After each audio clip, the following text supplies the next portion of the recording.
is the ISO 222 a big deal for crypto?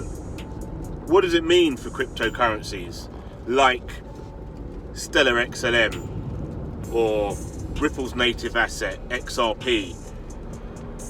Well, what we got to think about is what actually is the ISO 222 standard. What is it, and why has it come about? What's the purpose of it?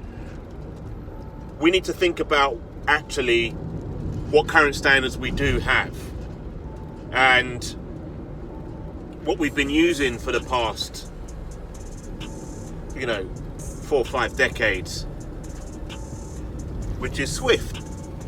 The Swift system, that is the standard messaging system for instructing banks on payments, cross-border payments, even domestic payments. So if that's the standard, then why do we need to change it? Well, you think about a cross-border payment through Swift, that could take 5 days, even if you're in the same country. Cross-border could take 2-3 weeks. It's been said that you could fill a suitcase up full of money, all right, and jump on a plane, fly it to another country, and it would get there before the Swift payment. So when you think about that, not just that, but also the fact that Swift has been hacked so many times and lost billions and billions of dollars. They've lost payments. Lost payments. How does that happen? Well, then you think about all those things. That's why a new standard is required, and it's recognised that actually we do have fintech solutions, remittance companies that send and receive payments on individuals' behalves or in institutes' behalves. So governments have recognised that a new standard is actually required, and cryptocurrency foundations and companies like Stellar, like Ripple, have got together and got a position on the board to determine how this messaging instruction this new message instruction is going to be delivered for payment. So when we talk about is it a big deal for cryptocurrency, well, if foundations like Stellar and companies like Ripple are able to determine and shape the way this messaging infrastructure works for 80 to 90% of the world receiving these transactions, then you kind of got to say, yeah, but actually, how is it gonna come about? How can it be affected? How can it work? What's an example of the way that it would work? Well, for that we got to think about how other ISO standards work, like the ISO standard for shipping containers, for instance, which is like ISO 6463 or something like that. And when we think about that, you got to look at the sizes of shipping containers. They're all a sort of standard size, right? And it's done like that because then you know what you're going to be paying for that, and it's going to fit on a particular type of ship, right? And it can stack on a particular ship, and it's going to cost X amount. It's going to weigh X amount. Well, that shipping container is like, for example, a bundled payment to go cross-border, or even in a domestic situation, like bank to bank or bank to institute, right? Or now bank to company, fintech, yeah? So when you look at that and you think about that, you then have to ask the question, bank to company? company to bank. Companies like Ripple, foundations like Stellar can interoperate with banks around the world. Okay, it is just a messaging system. Yes, we know that. But how are they going to settle? How does a crypto come into that? How does a cryptocurrency come into that? Well, when we talk about messaging and finality, they are two separate things, right? Especially in the world of Swift. However, when you look back through history and what the previous acting controller of the US had done, allowing banks to hold cryptocurrencies, Brian Brooks, if you remember quite correctly, the OCC, he's allowed this to happen. So if banks can hold crypto, then they must be able to send and receive crypto, surely. Otherwise, what's the point in holding crypto? Yeah? So we could safely assume that. Might not be a fact, but we could safely assume that. And so if banks can interoperate with these fintech companies like Ripple, foundations like Stellar, then surely we can get finality in cryptos. So then how big is ISO 200 and 2022 for cryptos in that sense? Understanding that if other countries' banks are allowed to hold cryptos and join the party, how big is it? How big? You know, you have to think about Nostra Vostra accounts, what that means. 20 plus trillion dollars are held in Nostra Vostra accounts. 20 plus. There's no need for that when you can settle and have finality with digital assets. How big is ISO 222? How big? $20 trillion big? Or much, much more? When we start talking about other settlements like FX markets and real estate, and how big is it? I think what we need to do really is have a little explainer, and someone's kindly provided us with a little explainer just so that we can see the magnitude of the actual transfer markets. So let's check out this explainer right here.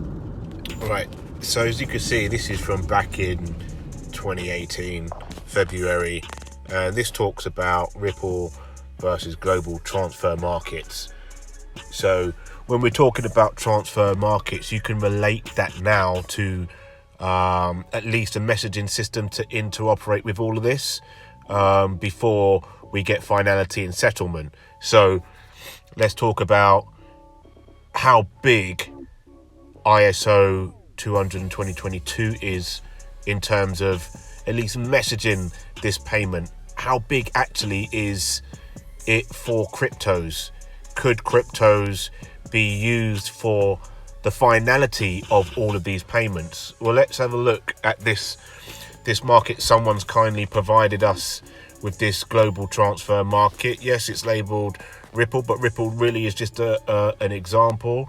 Ripple XRP will just be one of a basket of currencies that are on the board of IR, or actually are one of a basket of companies that are on the board of ISO. They're members of ISO 222, along with Stellar Foundation, and obviously their native asset is Ripple's is XRP, Stellar's is XLM. But let's look at the market. This is back in February 2018, and Ripple have a market cap of $30 billion. Yeah, this is probably quite close to its peak.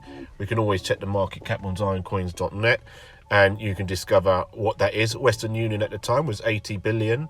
The global non-cash transfer, which is debit credit cards, was 577 billion per annum, so per year, you might as well say. And now we can look at Swift. Swift says 5 trillion per day. That's the Swift market there. And that's great, but what is this market? What's this? This we can't really see right now, but this is quite relevant. So foreign exchange bank accounts, Nostra Vostra, 27 trillion. So this is just money that's just kept literally on reserve and waiting for this messaging system to go through to finalize these payments. But you could see really the Swift network affects this Nostra Vostra payments. And just look, let's think about what other markets there are also as well, which ISO 222 is likely to have a part in. The global transfers market, okay? This is a standard that could be used for this. We've got Swift, Fedwire, Chips, Western Union, MoneyGram, TransferWise, other payment companies, so many more, which is, you know, FX markets, right? Real estate markets, all the markets in the world, all the money in the world, right? 2.7 quadrillion. 2.7 quadrillion. Yeah? Just one of these green little rectangles is basically the Nostra Vostra $27 trillion worth of transfers that could happen. You know, just one. That whole big red thing full of blocks is just one. Right? And you could just see the scale of it. So how big is this ISO 222? It's huge. It's 2.7 quadrillion huge.